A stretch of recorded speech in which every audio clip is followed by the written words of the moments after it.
10 के दमदार ट्रेड्स में आपका स्वागत है। बीरूर में रहेंगे अगले आधे घंटे आपके साथ काबा सर और अमित सेठ पिछले शो से हमारे साथ बने हुए हैं। उसके अलावा ट्रेड बुल से सच्चिदानंद उत्तेकर और निर्मल बांग से विकास सालुंके फ्रेश पर्सपेक्टिव के साथ जुड़ेंगे और बिग मार्केट वॉइसेस में 361 की प्रेसिडेंट अनु जैन से करेंगे एक खास बातचीत। लेकिन इससे पहले एक नज़र मार्केट पर। बैंक निफ्टी स्लिप होना शुरू हुआ है, नज़र रखिएगा बैंक निफ्टी पर। निफ्टी अभी भी डे हाई के करीब है क्योंकि निफ्टी में बाकी कंपोनेंट्स हैं, लेकिन बैंक निफ्टी थोड़ा सा स्लिप होना शुरू हुआ है। एक बार मैं इसका मुझे ज़रा डे हाई और डे लो वाली प्लेट अगर मैं देख लूँ यहाँ पर तो 46,850 से थोड़ा सा हल्का सा नीचे आया है, लेकिन निफ्टी अभी भी डे हाई के काफ़ी करीब है 22,012 पर। लेकिन आज कवरिंग आ रही है मिड कैप में। मिड कैप इंडेक्स अब 0.25% ऊपर है और एडवांस डिक्लाइन 10:1।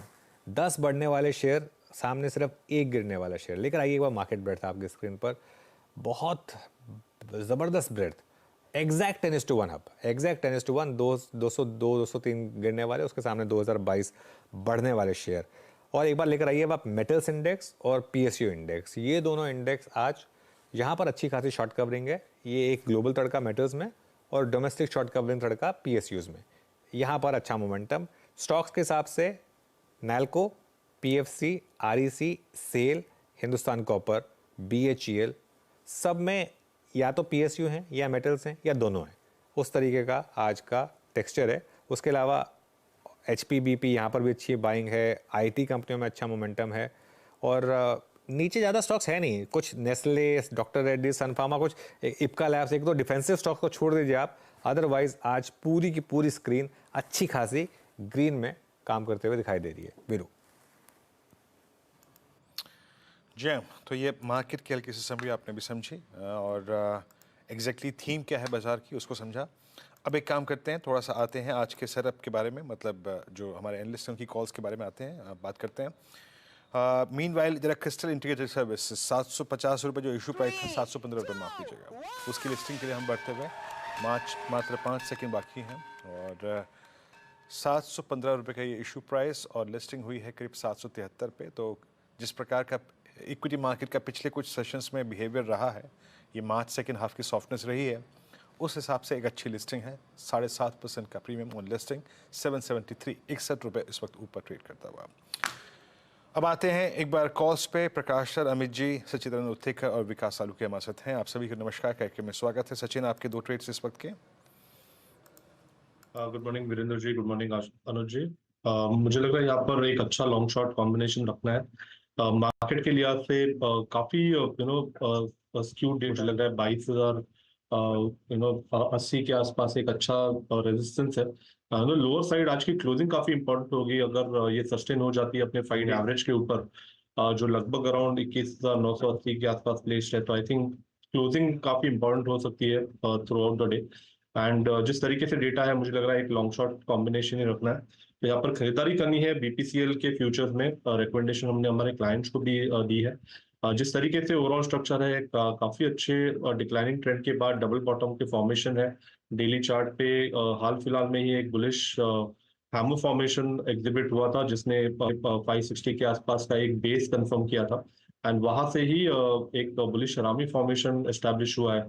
तो जिस तरीके से ये रिकवरी है, मुझे लग रहा है 600 से लेके 620 तक के पोजिशनल टारगेट यहाँ पर अवेलेबल है।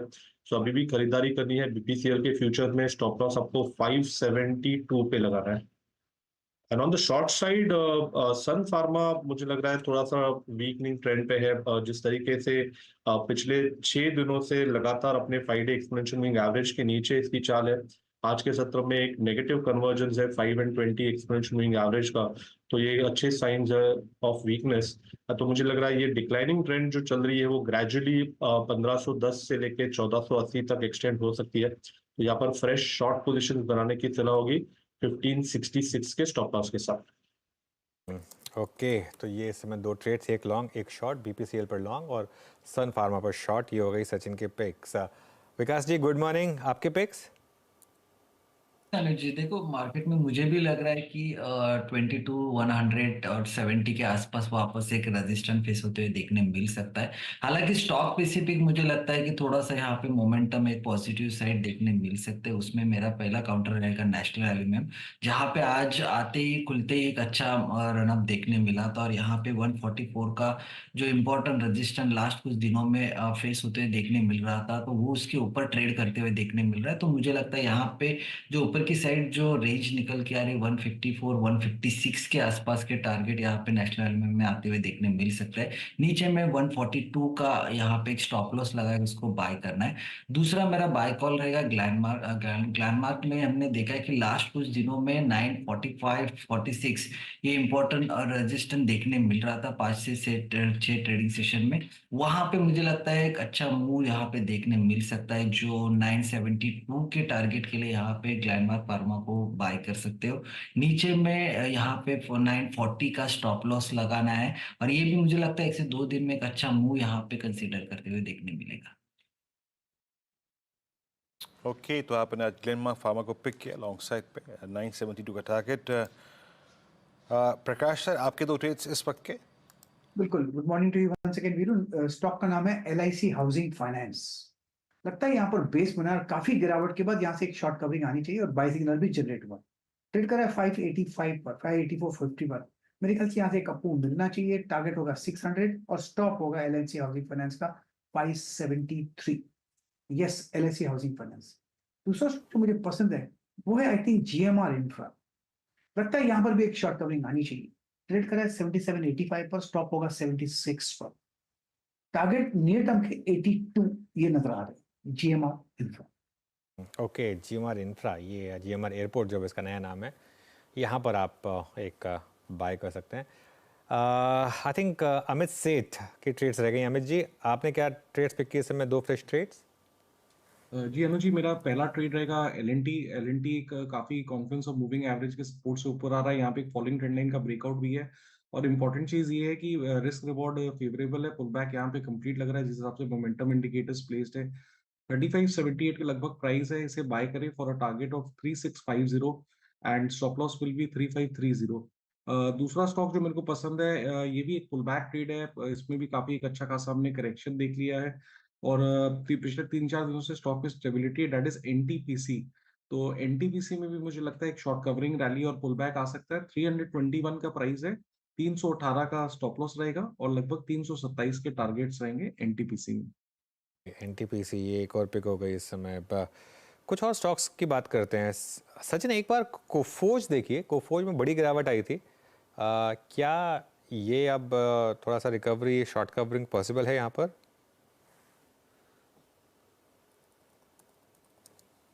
जी अनुज जी, इनफैक्ट आई थिंक परसों के सेशन में भी जब 5700 के आसपास ये एक बेस बनाने की का प्रयास करा था, तभी भी राय यही थी कि एक एक्सट्रीम ओवरसोल्ड कंडीशन में ऑलरेडी पहुंचा है, एंड वहां पर फ्रेश शॉर्ट्स अवॉइड करने की सलाह दी थी। एंड जिस तरीके से यहाँ पर अपने 200 डे एक्सपोनेंशियल मूविंग एवरेज को वापस ये रिस्पेक्ट दे रहा है, तो मुझे लग रहा है यहाँ पर एक अच्छी रिकवरी बन सकती है। बट शॉर्ट कवरिंग आज होगी वो कहना काफी डिफिकल्ट है, बिकॉज 5800 के आसपास अभी भी बिल्टअप काफी सिग्निफिकेंट है। But on the lower side I think 5600 का एक वेल एस्टेब्लिश्ड बेस है, तो आई थिंक 5600 5800 के आसपास मुझे लग रहा है एक अच्छा बेस बिल्डिंग एक्शन होगा, and probably in couple of weeks इस पर्टिकुलर स्टॉक में भी एक अच्छा रिवर्सल बन सकता है। But as of now for the day at least थोड़ा सा लॉन्ग्स अवॉइड करने की सलाह। कोफोज आपकी स्क्रीन पे, but meanwhile look at Nifty, it's 22044।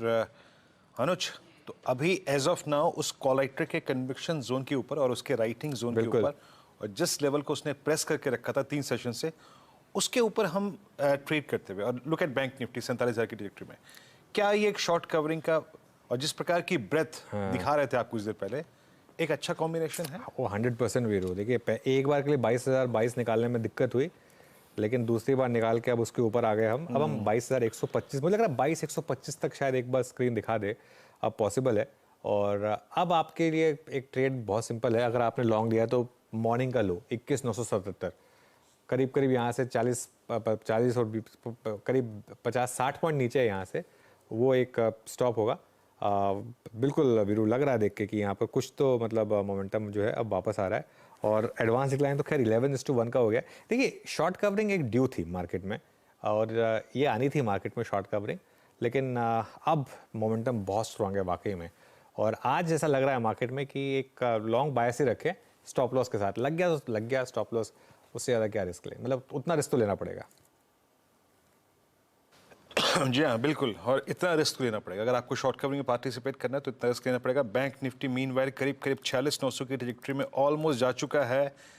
That means अब 47,000 की ट्रैजेक्टरी में, यानी एक्सपायरी के बाद के पहले दिन ही सबसे बड़ा बैंक निफ्टी का कॉलेक्टर ट्रैप होता हुआ यहाँ पे। मीनवाइल निफ्टी आईटी करीब 380 के ऊपर। सचिन, एक बार जरा एसबीआई पे अपनी रीडिंग बताइएगा। एसबीआई को कैसे आप अप्रोच कर रहे हैं? स्टॉक है day high above all moving averages. Virendra ji, यहाँ पर एक अच्छी रिकवरी बन रही है। इनफैक्ट वीकली चार्ट्स पे तो अभी भी एक नेगेटिव बायस ही है, बट जिस तरीके से इसने 710 720 के आसपास का एक बेस बनाया, वहां से एक रिकवरी हो रही है। तो आई थिंक थोड़ा सा एक्सटेंशन यहाँ पर आ सकता है अगर अपने 20 डे एक्सपेंशन मूविंग एवरेज के ऊपर की चाल बनती है। तो ये एवरेज फिलहाल प्लेस्ड है अराउंड 748 के आसपास। इसके फ्यूचर भी 747 के आसपास प्लेस्ड है। तो मुझे लग रहा है काफी क्रिटिकल जंक्शन होगा। अगर किसी की एग्जिस्टिंग लॉन्ग पोजीशन है तो आई थिंक एक strict trailing stop loss mechanism से इसे होल्ड करे। 744 एक इम्पॉर्टेंट सपोर्ट होगा for the day, and on the higher side 755 752 एक अच्छा रिव्यू जोन बन सकता है। ओके, चलिए अब एक काम करते हैं, थोड़ा आगे बढ़ते हैं यहाँ से। हमारे साथ अब 361 की प्रेसिडेंट अनु जैन जुड़ गई हैं। उनसे समझते हैं कि मार्केट में अब क्या करना है। अनु, गुड मॉर्निंग। क्या मार्केट में ये फिर से एक बार माना जाए कि एक शैलो करेक्शन हुई और मार्केट अब रेडी है वापस मूव ऑन करने के लिए, जो कि एक पिछले 2 साल का ट्रेंड रहा है, या इस बार थोड़ी सी शार्पर करेक्शन पॉसिबल है? अनुज, गुड मॉर्निंग। जिस तरीके से आप देखेंगे कि अगर आप फ्रीवे एक्सप्रेसवे पे अगर 120 पे गाड़ी चला रहे हैं और आपको अगर एक टर्न लेना है तो आपको गाड़ी स्लो करनी पड़ती है। अब आपने जिस तरीके से एक मिड कैप स्मॉल कैप में रैली देखी थी और एक स्विच हो रहा था टुवर्ड्स लार्ज कैप, तो वो एक पॉज जो था ये वो है। एंड मुझे ये नहीं लग रहा है कि मार्केट कोई बड़े करेक्शन के लिए ड्यू है। हाँ, आप एक अगर आप निफ्टी को टेक्निकली देखें तो आप एक 21,300 से 21,500 तक जा सकते हैं, और वो एक 4 से 5% का करेक्शन है। अगर आप पहले के बुल मार्केट्स देखें तो 15 से 20% के करेक्शन बुल मार्केट्स में होते हैं। तो ये जो करेक्शन है ये बहुत शैलो है, और 300-400 पॉइंट भी होगा तो कुछ अचंभे की बात नहीं होगी।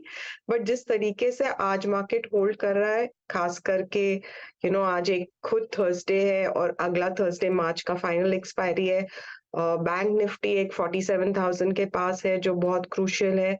तो ये एक मोमेंटम के बड़े जिसको बोलेंगे ना इम्पोर्टेंट कगार पे खड़ा है। यहाँ से अगर ये निकल गया आज, आई थिंक आज की क्लोज और जो नेक्स्ट थर्सडे की क्लोज है वो बहुत इंपॉर्टेंट है, गिवन कि अब आपके इलेक्शंस भी शुरू हो रहे हैं, गिवन जो एक्सपेक्टेशन है कि क्लियर मैंडेट मिलेगा। तो मेरे ख्याल से चांसेस की डीपर करेक्शन हो यहाँ से वो स्लाइटली बहुत ही छोटा है। बट हाँ, मार्केट है, वर्ल्ड है, तो आप पूरा वो करते हुए आप एक 21,500 21,300 का एक्सपेक्टेशन की हो सकता है, आप आगे बढ़ सकते हैं।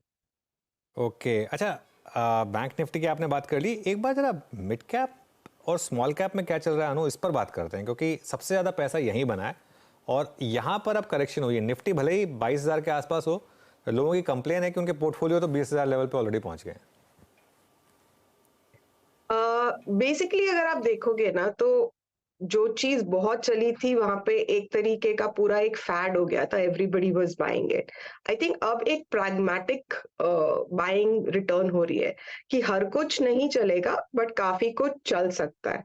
जहां तक कि हम निफ्टी स्मॉल कैप में हम निफ्टी स्मॉल कैप 250 को देखते हैं, तो वहां पे ये इंडेक्स कल 13,733 पे था, जहां इसने 150 डे का मूविंग एवरेज तोड़ दिया था। जो चार्ट्स इंडिकेट कर रहे हैं कि जब ये लेवल 14,350 के आसपास का पुल बैक देगा वहां पे लाइट हो जाना चाहिए, बिकॉज एक हम definite trend towards large cap देख रहे हैं. इट्स नॉट टू से कि स्मॉल कैप नहीं चलेगा, बट मेरे ख्याल से वो जो इंटेंसिटी ऑफ आउट परफॉर्मेंस थी वो चेंज हो रही है. तो मेरे ख्याल से there will be a lot of selling, जो लोग अटके हुए हैं. तो 14,350 जो हमारा लेवल दिखा रहा है फॉर द निफ्टी 250, मेरे ख्याल से उसके आसपास लोगों को एग्जिट मिलेगा. हो सकता है वो 2-3 दिन में भी आ जाए, बट अब लोग ऊपर के लेवल में थोड़ा सा प्रैग्मेटिक होके प्रॉफिट बुकिंग करेंगे, जो पहले नहीं हो रही थी. अच्छा अनुज जी, एक इंडेक्स जिसने अभी तक हायर लेवल्स को मोर और लेस सस्टेन किया है, हमने आईटी में कोलैप्स देखा, हमने बैंक निफ्टी में कोलैप्स देखा, हमने फार्मा में कोलैप्स देखा, बट लुक एट मेटल्स, थोड़ी 3-4-5% की वॉल्टिलिटी हायर लेवल्स पे है, बट रोज बरोज यहाँ पे एक स्ट्रॉन्ग मूव आता है. आज भी डे हाई पे मेटल इंडेक्स ट्रेड कर रहा है, almost close to I think 8,000 trajectory. आपका मेटल्स पे क्या सेंस है मैम इस वक्त? तो we are positive, not that हमारे पोर्टफोलियोज में नहीं है, बट ये index specially for traders and specially जो लोग 1 साल के व्यू से अगर पोजीशन बना रहे हैं, it is looking really good. Basically अगर आप देखें तो ये एक राइजिंग ट्रेंड लाइन में है, और राइजिंग ट्रेंड लाइन में जब मार्केट करेक्ट करता है, यूजुअली ये शार्पली करेक्ट करता है, हाई बीटा सेक्टर है. बट जिस तरीके से इसने ये डाउनटर्न को हैंडल किया है, इंडेक्स इटसेल्फ इज शोइंग कि ये करीब आपको 1 साल में कम से कम 15 से 17% अप दे सकता है. तो ये आपका जो अभी लेवल है, ये फिबोनाची में जो दिखा रहा है, ये आपका 9250, और अगर वो क्रॉस किया तो 9850 भी दिखा सकता है. अब उसको प्ले करने के लिए हमारे पास तो सेफेस्ट टारगेट टाटा स्टील ही लग रहा है. मैंने सुन रही थी आज आपका चैनल कि आप बोल रहे थे कि टाटा स्टील, मेरे ख्याल से वो जिस तरीके से हैंडल किया एंड लोगों ने उस पर शॉर्ट कॉल्स दी, एंड उसने शॉर्ट कॉल के बावजूद जिस तरीके से रिबाउंड किया है, मेरे ख्याल से ये आपको 134-137 पे सपोर्ट लेते हुए पहली बार तो आपको 165-170 दिखा देगा. तो I think the view is positive. उसके लिए अगर आप फंडामेंटली भी देखें ना, तो जिस तरीके से चाइना की वजह से पूरा एक सेक्टर डाउन टर्न पे था, और अब एक बॉटम वहां बन रहा है, प्लस हमारा इंफ्रास्ट्रक्चर का जो स्पेंड है उस पे चाहे वो रोड हो, चाहे वो केपेक्स हो, तो ये दोनों चीजें मिला के आपको एक जो सेटअप मिल रहा है, that could be positive for this sector. And I think चाहे वो टाटा स्टील हो, सेल हो, आई would be more on the steel side of it before, apart from the aluminium and the non steel metals. बैंकों में ma'am इस वक्त placement कैसी लग रही है आपको? क्योंकि SBI almost at all time high, और पीएसयू बैंकिंग बास्केट में, और आईसीआईसीआई बैंक इधर ऑल टाइम हाई पे, बट एचडीएफसी बैंक ने, कोटक महिंद्रा बैंक ने थोड़ा सा अंडर परफॉर्म किया था. ऑलमोस्ट इंडसइंड बैंक कल अपने 200-डे एक्सपोनेंशियल में उसको छू के आया. अभी प्राइस वाइज और अगले 3 महीने के 4 महीने के पर्सपेक्टिव से सुटेबल क्या है चेस करने के लिए? मैं थोड़ा शॉर्ट टर्म पर्सपेक्टिव से बात कर रहा हूँ मैम, और मीडियम टर्म पर्सपेक्टिव से क्या सुटेबल है इस वक्त? तो शॉर्ट टर्म के पर्सपेक्टिव से तो अगर आप देखेंगे तो कल जो एक फेड का मीट था जिसपे एक एक्सपेक्टेशन थे, और मेरे ख्याल से बैंक निफ्टी उसके लिए रुका हुआ था. अब जिस तरीके से वहां से जो एक रुझान आया है, उसके ऊपर एक रिलीज फैक्टर आया है.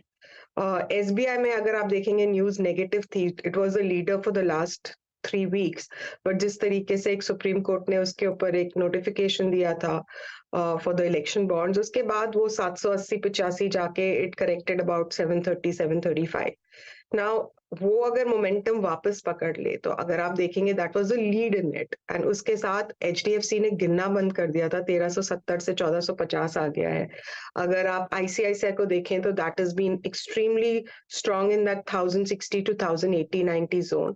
तो ये 3 अगर आप देखें, और कोटक ने बेसिकली एक बेस 1750 पे बना के अब वो ऊपर की तरफ चल रहा है.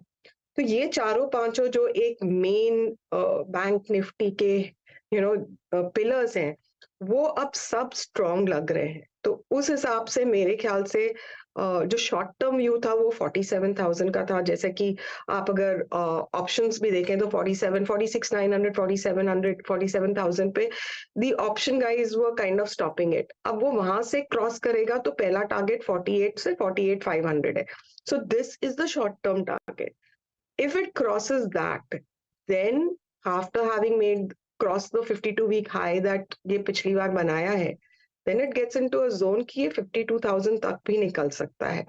एंड वो भले ही उसका ट्रिगर आपका HDFC बैंक हो जो चला नहीं है, जिसका क्वार्टरली रिजल्ट कैसा होगा इस बार का, because they have also seen कि कितना प्रेशर है, क्या रिपोर्ट करते हैं इस क्वार्टर नेक्स्ट क्वार्टर, क्या रिपोर्ट करते हैं बेसिकली आपके SBI जैसे बैंक जिसका पिछली बार का result wasn't taken too well, and with the rate cut coming in. Now सबने ये पूरा लिक्विडिटी का इशू उठाया हुआ है, सबने निम्स थोड़ा सा कॉन्ट्रैक्ट होंगे बोला हुआ है, सो वो सब इन द प्राइस है। तो मेरे ख्याल से यस, अगर आप बैंक निफ्टी टू निफ्टी भी देखेंगे तो जिस तरीके से एक अंडर परफॉर्मेंस था फ्रॉम 2020 टू नाउ, वो अब अगर आप bank Nifty to Nifty ratio देखेंगे वो 2 पे सपोर्ट लेके वो चैनल चल रहा है। तो मेरे ख्याल से पिछले 1-1.5 महीने में आपने करीब 3% का आउट परफॉर्मेंस बैंक निफ्टी का निफ्टी से देखा है, ये बिल्डअप हो सकता है और इसमें आपको I mean the main banks will lead it, so you could be in a segment like Bank Nifty itself, buying the bank Bs, or you can buy any of these individual banks for the short term and for the long term. I think that is a clear view. Okay चलिए अब एक काम करें, कुछ stocks की बात करते हैं। ऑटोज में शानदार मोमेंटम है इस समय अनु। 2-3 स्टॉक्स जो मेरे रेडार पर रहे हैं, Maruti, Eicher Motors, TVS motor, यहाँ पर कोई पिक्स हैं क्या आपके? So we like Eicher at this time. We love Maruti also. It's been a constant hold in our portfolios, but लगभग 3670 पे Eicher का सपोर्ट है। हमारे ख्याल से ये आपको long term, medium term, I wouldn't say long term में आपको करीब 4600 रुपए तक का मूव दे सकता है। So I think that is where we feel that the chart has strength, हम उस पे कॉन्सेंट्रेट करेंगे। बट हाँ, मेरे ख्याल से Maruti also will be a very good hold at this price. उसका पहला टारगेट 12,000 था, वो निकल चुका है, तो now moving towards a long term goal towards 14,000 would be where we would look at, but that's a long term target, not a short term target. Okay, कोई और स्टॉक जहाँ पर पैटर्न्स अच्छे बन रहे हैं, कोई डार्क हॉर्स टाइप का? सो हमें जोमैटो पसंद है और हम जोमैटो को लाइक करते हैं, and I think quarterly results भी एक्सपेक्टेशन अच्छा होगा। हमने इनफैक्ट अपने IT एक्सपोजर को कंसिडरेबली शिफ्ट कर दिया था to Zomato because we felt कि शायद IT अंडर परफॉर्म करेगा। तो आप भले ही जोमैटो लें या जोमैटो की होल्डिंग कंपनी नौकरी का भी स्टेक है उसमें, वो भी हमें 5100 पे अच्छा लग रहा था, तो वो आपको करीब 1 साल में या 6-8 महीने में आपको 63 के आसपास दिखा सकता है। तो हमें जोमैटो लगभग 200 रुपए के लिए अच्छा लग रहा है, एंड नौकरी करीबन 6300 के लिए। But these are not short term picks, these are trends that we pick up for at least a 6 month picked into the stock। तो हमने जोमैटो लगभग 130 पे हमारे पोर्टफोलियोज में डाला था, तो वहां से तो काफी चल चुका है, but we feel it's still good for 200। Zomato में अभी करीब करीब 200 का लक्ष्य और है। मतलब आप अनुजी मानती हैं कि कल जो उन्होंने एक नई सोच ज़माने के आगे रखी कि कंप्लीट डिफरेंट फ्लीट वेजिटेरियंस के लिए, वो सही है? कल आपने सुनी थी खबर अनुजी वाली, एक लाल डब्बे में vegetarian food with different complete टाइजिंग फ्लीट। आपको वो न्यूज़ इम्प्रेस करके गई थी कल? जहां तक कि इंडिया का कंसेप्ट है और जहां वेजिटेरियंस हैं, anything like this will only increase your confidence into the whole process. I am a vegetarian, I would love that would happen, so I think it's positive. लेकिन हाँ, मैंने वो न्यूज़ सुनी नहीं थी, so I would say that I was surprised by it, but yeah it's a positive surprise. Okay, मैं ऐसे एक छोटा सा व्यू ले रहा था आपका मैम। अच्छा, एक बार पावर स्पेस में आते हैं। अब इसमें पावर में अगर आप देखें, आप पावर फाइनेंस कंपनियां, power distribution, power generation, Anuji सबको इंक्लूड कर लेते हैं। NTPC को हमने बीते 8 महीने में बिल्कुल एक डिफरेंट स्वरूप में देखा। आपका पावर में व्यू क्या है इस वक्त? और पावर में ये जो हल्का बुल्का डिप आया PSUs और आई थिंक दूसरी REC PFC में भी, इसको क्या ग्रैब करना चाहिए? पावर में सबसे स्ट्रॉन्ग आउटलुक कहाँ पर है आपका इस वक्त? मेरे ख्याल से आप सही बोल रहे हैं, right from whether it is NTPC, whether it is Tata Power भी बीच में काफी तेजी से चल गया था because of the Tata Power issue, because of the whole Tata Steel group issue. मेरे ख्याल से आपको 320 के आसपास NTPC is our best pick for the medium term. I think 350 360, but जैसे जैसे उसका अभी ग्रीन एनर्जी में जो उनके जो एंट्री होंगे उसमें क्या बेसिस पे होता है, ऑब्वियसली जो कोल पावर है वो उनका मेन बिजनेस है, but as they transit towards the green energy क्या प्रोजेक्ट आते हैं, those would be the long term targets. तो हम अगर आप टाटा पावर को भी देखेंगे तो पूरे उनके ग्रीन एनर्जी प्रोस्पेक्ट्स उसमें आएंगे। तो टाटा पावर ने काफी साल से कुछ नहीं किया था, देन पिछले 1-1.5 महीने में चला था एंड फिर because of the fall in Tata group गिरा है। तो मेरे ख्याल से 380 पे आपका टाटा पावर चल रहा है और करीब 320 पे एनटीपीसी चल रहा है। तो I am picking up the top end performer and the bottom end, and I think they are doing well. REC PFC जहां तक की सवाल है वो मोर एनबीएफसी साइड पे है, बट उसमें जो एक स्टेलर एक इंक्रीज आया था उसके बाद जब मिड कैप में करेक्शन आया, तो आई थिंक उसमें मोर डर से लोगों ने एग्जिट मारा है rather than what is the fundamental. I think अगर आप वो होल्ड कर रहे हैं stock, it's a great hold for another year and a half. You should re-evaluate it every 3 months, but मेरे ख्याल से उस सेक्टर में भी बना रहना चाहिए। हमारा व्यू केपेक्स साइकिल पे, पावर पे कहीं पे भी बदला नहीं है। हाँ, ऐसे फॉल्स आएंगे, अगर आपके पास ये स्टॉक्स नहीं है तो अच्छा मौका देंगे जिसमें आप एंट्री ले सकते हैं। Would stay with. ओके, और मैम रिलायंस पे जो कि इटसेल्फ एक सेक्टर है और ये 3000 तक की ट्रेजेक्टरी में लास्ट टाइम गया, क्योंकि इसका काफ़ी सब्सटेंशियल वेटेज है इंडेक्स में। रिलायंस की प्लेसमेंट आपको चार्ट्स पे कैसी लग रही है 2913 की रेंज में? देखिए, इसमें एक 3000 के आसपास आपको रेजिस्टेंस मिल रहा है, वहां के आसपास जाके ये 2850 2820 तक जाता है। मेरे ख्याल से आप 3000 पे क्रॉस करेंगे, जैसे मैं आपको बैंक निफ्टी पे वो 47 और 48,000 का लेवल बता रही हूँ। सिमिलरली जैसे कि ये तो फुल इंडेक्स आप बोल रहे हो कि इन इट सेल्फ है, तो मेरे ख्याल से ये 3000 क्रॉस करते ही इसका जो नेक्स्ट टारगेट होगा वो 3200-3250 का होगा। संकेत यही है कि ये अलोंग विथ बैंक निफ्टी आपको लीड करेगा। तो इसीलिए जो कन्विक्शन आ रहा है कि आपका लार्ज कैप यहाँ से लीड करेगा, वो ये 7-8 बड़े स्टॉक्स आप देख लीजिए। भारती ने वो इंडिकेशन पिछले 2-3 महीने से दिया है और वो फॉलो अप कर रहा है। आपका रिलायंस ने पिछले 1-1.5 महीने से दिया है, उतना स्ट्रॉन्ग नहीं है जितना भारती है, लेकिन it's building up on it.